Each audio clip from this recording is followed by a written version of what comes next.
Atırsanma topa. Ruslanın zərbəsi və gol! Şucun Ələkbər ötürməsi Akşin çatmır topa. Salman ötürməsi zərbə və gol! Bizlər yenidən Tariyel çatmır topa. Namik Real ötürməsi və gol!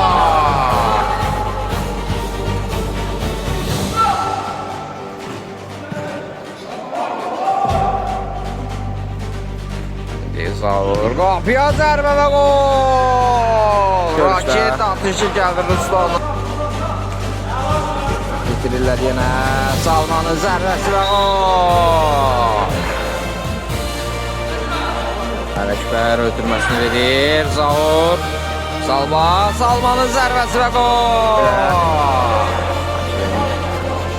Çox gol buraxmağa davam edir Şiravan komandası. Və gol! Atla gol! Salman zərbə və gol!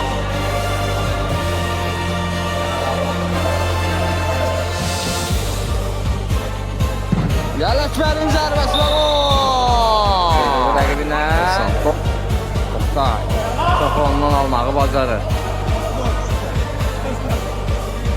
Qapıya zərbə Ələkbərdən və gol! Sıyrılmağa çalışdı.